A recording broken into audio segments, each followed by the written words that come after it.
Welcome back to another episode of Surprise Mama, where we talk about the shit they don't tell you. Welcome to the Surprise Mama podcast, where we talk about the shit that they just don't tell you. I'm Ashley. I'm Molly.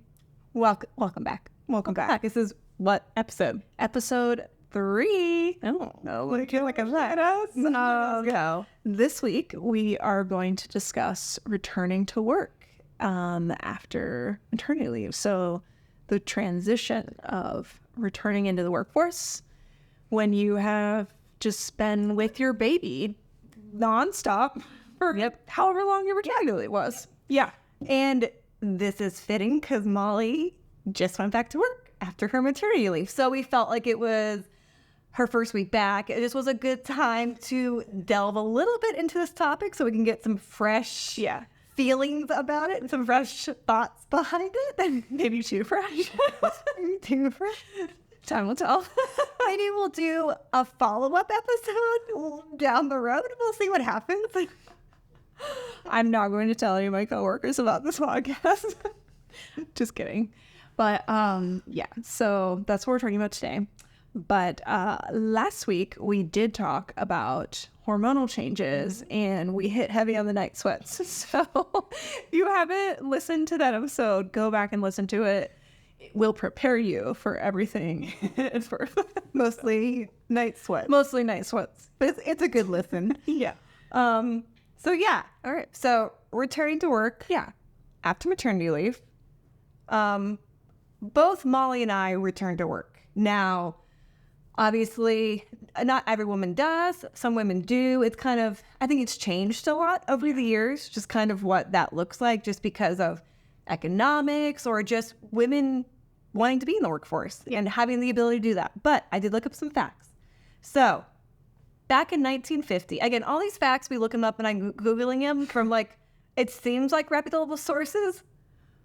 You can let us know if these sounds insane. Just don't quote us on these, but just these are just for reference. Yes. Okay. So that's an idea. So back in 1950, roughly 30% of the labor force in total was comprised of women.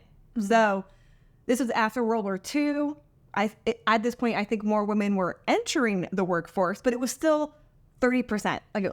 Yeah, I mean, there was a major uptick in women just entering the workforce generally after World War II because women had to work. Yeah. Okay. Yeah. So that shift occurred then. Mm-hmm. Yeah. So now, and this, I found it off a government site, so I feel like it's a little bit more, makes more sense. It's from 2017, so I feel like it's probably maybe even increased. But it's at this point, it's 47% of the workforce is women. So it has increased, and we're close to 50-50. So it's still low. It still seems low to me. Yeah. But and this is also another fact we found that 70% of mothers with children under 18 participate in the labor force, with over 75% employed full time. So 75% of that 70. I know it's a lot of math. I do apologize, but all of our heads are spinning. Yes, but the point is it seems like more women are working who have kids than previously in past decades. Yeah. And I think when we're talking about this and just sort of formulating these show notes, what struck me is I think that it just depends on what your circle of influence is and who you're around. Because I feel like from my experience that most of the women that I know do work. Yeah. And so, but there might be other women that are like, no, actually, most of the people that I know didn't work. Mm-hmm. And I think it just depends on what generation you're talking to. It depends on the circle of friends or influence that you're sort of involved in and how that's navigated, I think. Yeah. Well, and that goes to, there's a lot of different reasons women go back to work after they have a kid. Yeah. Financial reasons, obviously things are very expensive, and if you have the ability or just the you need to do that, I think that women go back to work maybe because of out of necessity. So there is that. There's also if you need to maintain a certain kind of skill set, I think I did not look at the stats for this, but more women are going to school and college and getting a degree or skill set than they did probably back in 1950. And so like a nurse, for example, or somebody in social work or somebody who has a certain set of skills, you have to kind of keep up with that. Going back to work, even if it's just like once a week. I know some nurses who work once a week. Yeah. 3 times a month, just so they can keep up that skill set. And so while they're still working a little bit, so they can do that. Also, and this is kind of where Molly and I fall, where obviously financially we probably need to work, we want to make money. Yeah. But also we just enjoy working and we have the ability to do so. So we both have childcare. Mine is my parents and an in-home daycare. Molly does a daycare at traditional daycare. Yeah. So we are just fortunate enough that we have, that sort of thing going for us and ability to afford that. Yeah. And obviously, like, I feel like we're biased, coming into the conversation. Yeah. But it's like everyone's just going to have a different perspective or angle on this. Yeah. And as always, we're just kind of opening up the dialogue because people don't really talk about this openly.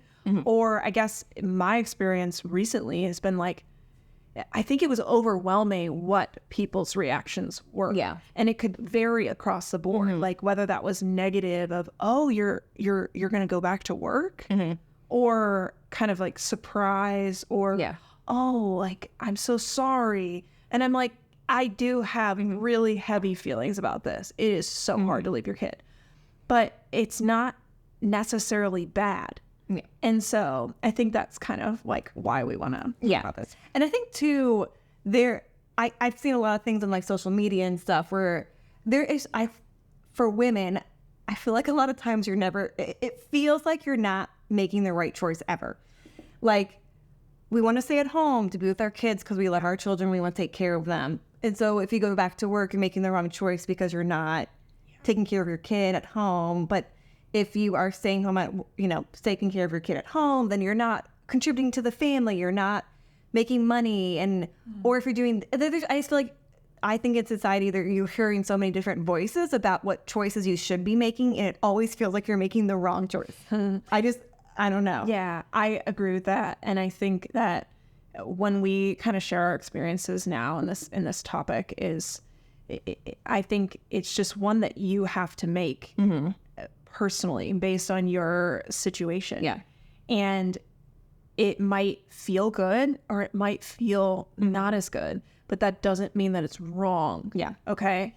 And so, actually, let me just ask you, why did you go back to work? You said your parents provide childcare for you guys. That sounds like a great setup. Oh, so that's amazing. I'm jealous. But what was your motivation? How was that transition for you? And was there anything hard or maybe surprisingly easy? I always knew I wanted to work. So I mentioned this previously. I never really thought I was going to have kids. And so I think in my mind, I was just always going to work because that is just what I was going to do.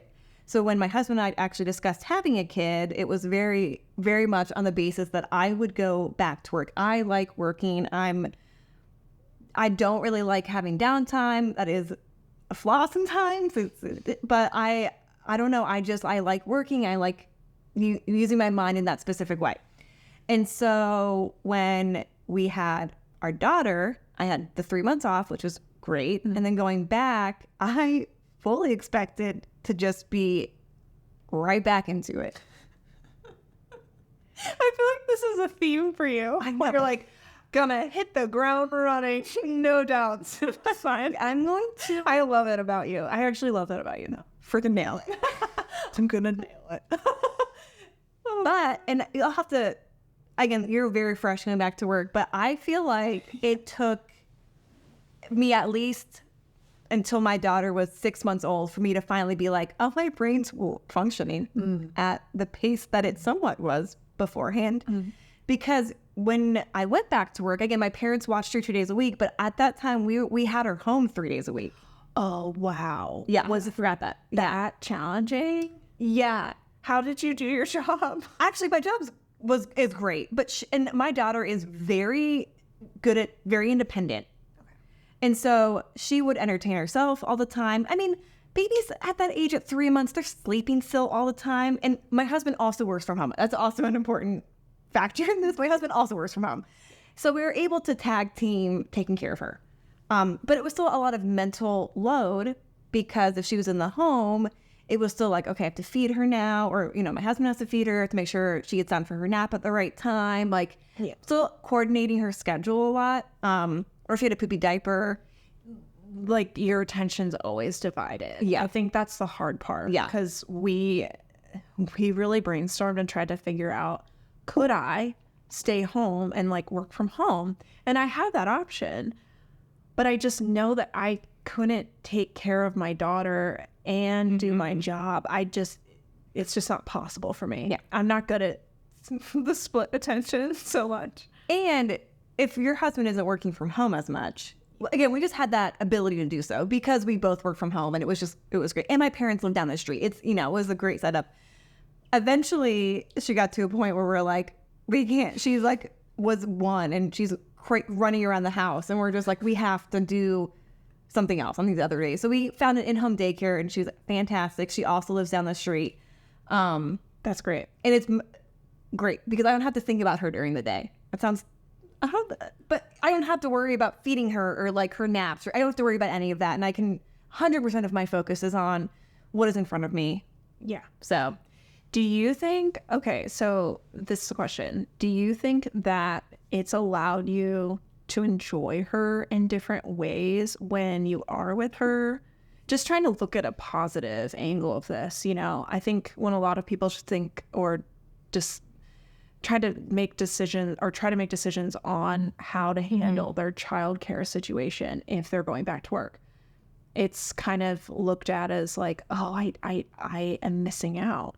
I'm not seeing my kid, or I'm not present for XYZ. But do you think that there is a side to that where actually you get to kind of enjoy your child in a different way because you're not having to do some of the stuff with them during the day? I don't know. That might make some people's hair like stand up straight or like cringe, but I just like, I think it's worth asking. I think it makes the time that we have with her like more focused. Okay. I like that. Where it's like, okay, we pick her up from daycare at 4:30, her bedtime's at 7. So it's like in that time, like, okay, let's make sure we get like a family walk in. Let's, make sure we try to get some books read with her. Like, I think, and then it makes, okay, to be honest though, she's at a stage right now where she's like kind of a lot. And so, love the honesty. I kind of personally love it when she's at my parents' or the daycare because it's a break from her. She's just in that stage where like she will not stop moving. And so you have to watch her all of the time. Yeah. And so she's a lot. And so I do enjoy that time when she is not here because I can focus on work 100%. I can focus on just whatever it is. And then when the time that we do get with her, it is fun. And then we get to put her to sleep. So I think if I were at this stage, personally, if I were around her 24/7, I would go crazy. Okay. But that's a personal thing. And that's just how I am wired and how I am built. I'm not saying everybody's like that, but I think for me, how it has worked out is perfect for that's so good. The way I am. Yeah. That's great. Yeah. So, but for you, I know it was your first week back. Yeah. So highs and lows. Okay. Highs are okay, even though it's been a whirlwind, it's nice activating my brain again in ways that I haven't while I was on maternity leave. It's hard to say this, but like your mind is so malleable right after you have a child and you're learning so much. So it's not that it's boring. It is not boring, y'all. It's not boring. But it's so different than like doing a job or something that you're kind of used to the cadence of. And so it felt pretty good not the first 2 days. I thought my brain was melting. Molly texted me, was like, oh no. Oh no. Well, I think you asked me, like, how's it going? And I was like, I'm manic. She's like, I after work on Monday, she's like, I went home and I cried for hours. And I said, sounds about right. I did. And I told some of my coworkers, I said, yep, I picked my daughter up from daycare and we were both just like stunned from the day. She was like, what have you done to me? And I was like, what have I done? Yes, to me. By her. I didn't ask you that. How did your daughter's first day go? Okay, she is doing so well. Here's the thing. It's heartbreaking. I literally started sobbing when we walked up to the door to drop her off at daycare the first day. I looked at the director. She's this sweet woman. And I just start bawling. Like, I immediately start crying. And she's like, it's okay, honey. I know. And I was like, no. But her primary caregiver in her daycare room is like a baby whisperer. So literally, I hand my baby to this woman. I'm not going to name her name just in case. And my daughter is just smiling at her. She doesn't do that. Okay, not with everyone. So I felt okay. But it was a long day, and it was the longest I've ever been away from her, just for various stretches. Literally, I had started a new role at my job. Like, I literally started a different position, went back to work, and brought my kid to daycare all in one day. So I was actually like manic, and I don't know if my heart rate went like below 100 for the entire day.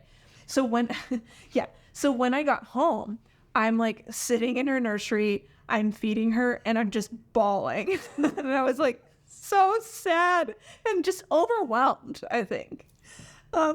Was your husband very like, how are you doing? 100%.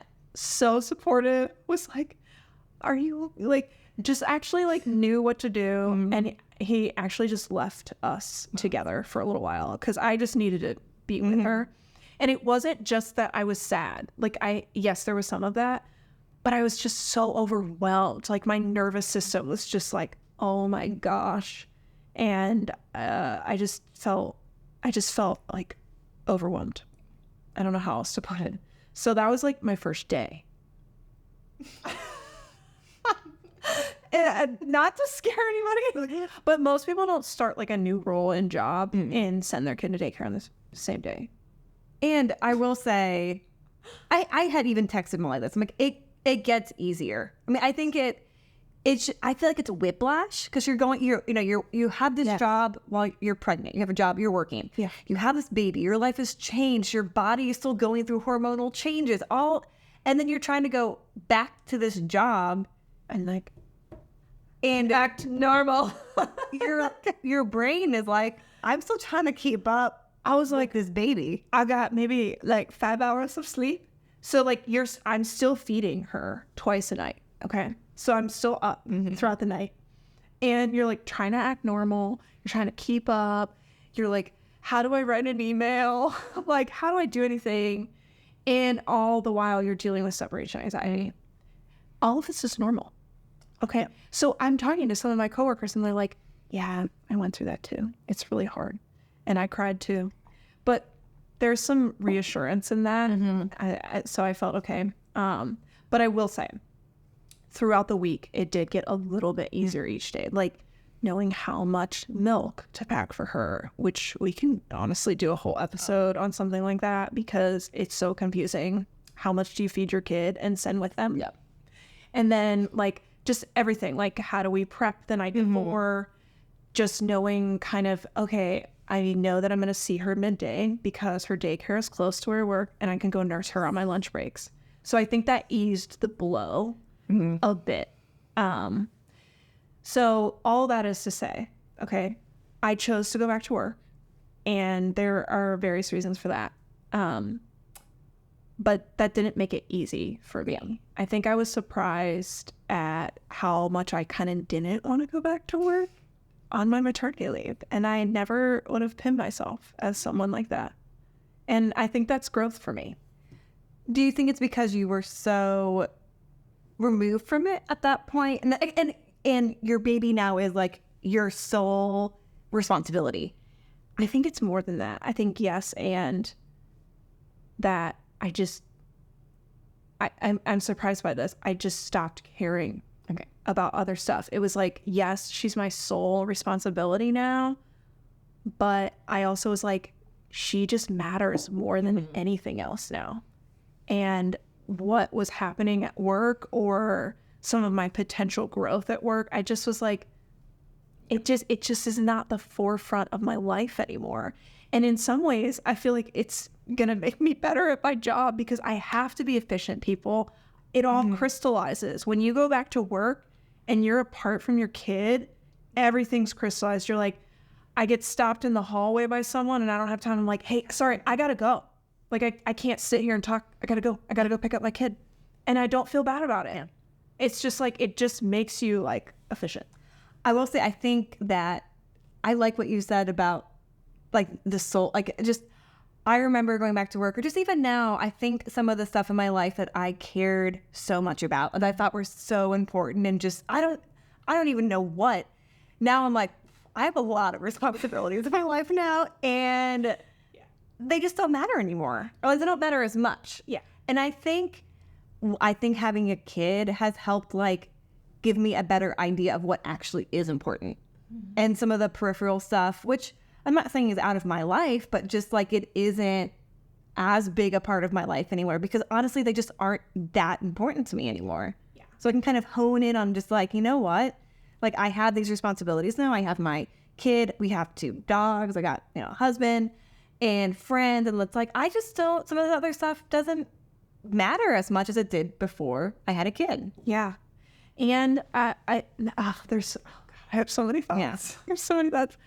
Yeah, and it's not that those things lack importance or that they don't carry weight or importance at different stages of our lives, or that they could wax or wane back in, right? I think it's just like you cannot explain what happens to your brain and your mind and your intuitions when you have a kid. Like, you will do anything for this child. And so it just shifts priorities majorly. And there's no other way to put it, really. So I think that really surprised me in the length of my maternity leave. But it was really hard to go back. But I'm also kind of enjoying certain aspects of it. And I love learning. I love challenges. And I started a new role. So I'm literally like, you're like, ooh, every day is an adventure. Like, yeah. So, I will say that I do envy a lot of times my friends who are stay-at-home moms. Yeah. Because they get like, I don't really get as many opportunities to do fun things with my daughter. It's like on the weekend we can go to the zoo, or like yesterday we took her to like a splash pad. I mean, she's 1.5 years, so maybe she's a little bit too young for that, but it was really cute. It's like we can only really fit that in on the weekends. And it's all like cramped. Yeah. And so my friends who are stay-at-home moms, they get to hang out with each other, or they have play dates and they do fun things with their kids, during the week. And I'm like, I wish like that would be more fun. That's a part I'm like, I wish I had that part where my daughter and I could just do fun things, and we could do fun things with my friends and their kids. So I think that's one thing I definitely do miss out on. Yeah.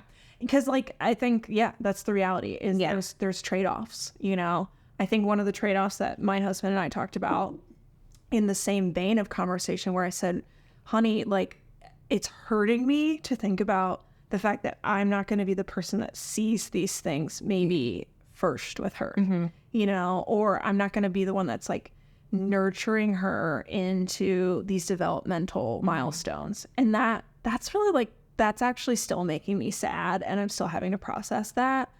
But in time, like, we'll figure that out.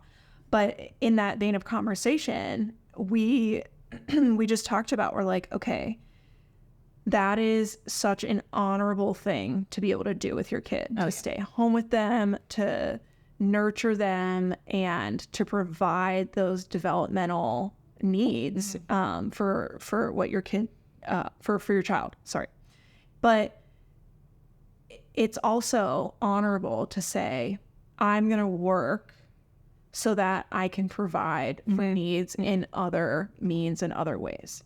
And that's really kind of, I think, what it sort of comes down to, because it's like, however your finances fall, you know, really kind of makes the decision for you in so many ways. I hate to say it, but it's like, what can you afford? That makes the decision for you. And then from there, whatever flexibility or freedoms you have within that framework, you kind of have conversations around it. And so, yeah, I think some of it surprised me, some of it hasn't, but I'm kind of having a hard time. Yeah, but it's transition. It is. It's a huge transition, and I definitely want to follow up on this conversation. Yeah, in like 6 months, because I feel like it would be interesting to hear your perspective after one, maybe your hormones stabilizing a little bit. I do feel like it took quite a few months for me to feel like, my brain is actually the way I feel like it was before. Yeah. And also, I think too, when you were speaking earlier, I was just thinking about just you have to get into a whole new routine. And I think that once you're in that new routine, your baby's in that new routine, your husband's in that new routine, it makes it easier also. Because you're like, this is just what we do. Here's what we do every single day. Here's what we pack. And like, it just becomes second nature where you don't even have to think about it anymore. And just little things like that just make it easier. It does. And like when you're establishing a new routine, you're learning again, right? Like, so I'm thinking really hard about everything I need to pack and make sure that I load the car with in the morning. Eventually my brain is just going to be able to backlog that, and then it goes towards other things. And so we have to give ourselves grace, and we have to give ourselves credit that every single one of these transitions when you have a kid is so overwhelming, and it takes a lot of effort, and your brain is going to be tired. Literally, my brain is so tired. Like, I'm sitting here with Ashley and I'm like, what are words? I can't remember words. I can't, like, I'm like, I feel cross-eyed. You don't look cross-eyed. Maybe you feel cross-eyed. Yeah. But that's kind of been my recent experience. Yeah. It's a lot. And I think we want to get on, I guess, one of our friends who is a stay-at-home mom, to also, we have talked about the pros and cons of going back to work. But also we would love to hear the pros and cons of being a stay-at-home mom. I think obviously there's two sides of the story, and like Molly said, there is not a wrong answer to any of this, whatever choice we make. I do want to reiterate though, I feel like society makes us feel like there's a wrong choice when it comes to most things baby related, to be perfectly honest. But I do want to get the perspective of somebody who is a stay-at-home mom. Yeah. And I think that'd be really interesting. Yeah. And I guess I just want to end this topic by saying, again, circling back, this is a decision that you have to make personally. And it's one that you make with your spouse, your partner, whoever your other caregiver is. And that is a very personal decision. Okay. And it's not one that comes easily. So just know that, and don't let other people make you feel bad about it. But that's a decision that we all have to make within our own conscience of like, am I doing what I believe is best for my child? Yeah. And for my family. And for my family. Yeah. It's not just your kid, it's your whole family. What's best for you, your partner, your spouse, your child, all of that has to be considered. Yeah. I do not think it is a decision any woman takes lightly. And it's not an isolated one. No. Yeah. No, it's not at all. It's okay to be sad about it. Yeah. Yeah. All right. Is that all? Never, but for right now. I think we'll definitely come back to this topic, and we will talk more about it. But that's where we're going to leave you with this today. Yep. Please email us at surprisemommapod at gmail.com with just your experience with, if you have gone back to work. We would love to hear just how that went, your pros and cons. We can, if we can, share some of that probably on the podcast. Also, you can find us on YouTube, Spotify, and follow us on Instagram at surprisemommapod. I believe that's what it's called. I still need to look that up. Every week I'm like, I think we're like, I think that's what it is, but I need to double check. I love this surprise mama. Whatever. You'll find it somewhere. I think it's surprise mama. I'm not sure. Okay. Bye. Bye.